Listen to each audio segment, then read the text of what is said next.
Hello அண்ணா. Hello அண்ணா, எப்படி இருக்கீங்கண்ணா? நான் நல்லா இருக்கேம்மா. எப்படிமா இருக்கீங்க? நாங்கள் எல்லாம் நல்லா இருக்கிறோண்ணா. அண்ணா, என் வீட்டுக்காருக்கு ஒரு வேலை பார்த்து கொடுன்னு நான் எத்தனை தடவை நான் கேட்கறது. இங்கே ஒரே டார்ச்சலாக இருக்குதுண்ணா, என்னால் தாங்கவே முடிய மாட்டுதுண்ணா. சீக்கிரமா ஒரு வேலையை பார்த்து சொல்லுண்ணா. சரிம்மா அதுக்கு தான் நான் கால் பண்ணேன்னு நானு. சொல்லுண்ணா. வேலை ரெடி பண்ணிட்டேன். வர 10ஆம் தேதி கிளம்பி இங்க வர மாதிரி பாருமா. ரொம்ப சந்தோஷண்ணா. அண்ணா, நான் அவரை அனுப்பிச்சி விட்றேன், நீ பத்திரமா பார்த்துக்கண்ணா அவரை. சரிம்மா நீ அனுப்பி விடு, நான் நல்லபடியா பாத்துக்கிறேன். சரிண்ணா சரி வச்சிடுறேண்ணா. வச்சிருமா.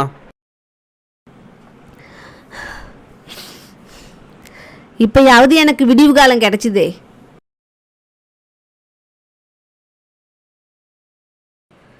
ஏங்க, எங்க அண்ணன் ஃபோன் பண்ணாங்க.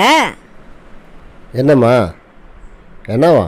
உங்களுக்கு வேலை கிடைச்சிதுங்களாம், அங்கே தங்கறதுக்கு இடமும் இருக்குதுங்களாம். வர 10ஆம் தேதிக்குள்ள உங்களை கிளம்பி வர சொன்னாரு.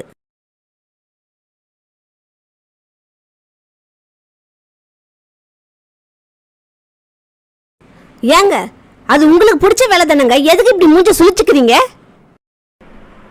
அது இல்லைம்மா, அது 5 வருஷம் கான்ட்ராக்ட் இருந்தால் பார்க்குறேன். அதுலேயும் உங்களை விட்டுட்டு போகிறது தான் எனக்கு மனசே இல்லை. என்னை விட்டு எங்கள் அம்மா இருக்க மாட்டாங்க, தெரியல உனக்கு? என்னுடைய திட்டமே அதான், உங்களையும் உங்கள் அம்மாவையும் பிரிக்கணும் தான் நான் இவ்வளோ கஷ்டப்பட்டு வேலை பார்க்குறேன். ஏங்க, இதே மாதிரியே நீங்கள் யோசிச்சுருந்தீங்கன்னா நம்மளோட அடுத்த ஸ்டேஜுக்கு நம்ம எப்படி தான் போகிறது? நம்மளும் காரு பங்களான்னு மற்றவங்களாட்ட வாழ வேணாம்.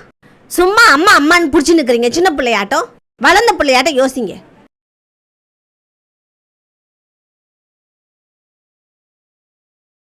சரிம்மா, இந்த விஷயத்த எங்கள் அம்மாட்ட கலந்து பேசிட்டு அப்புறம் பதில் சொல்கிறோம், சரியா? சரி.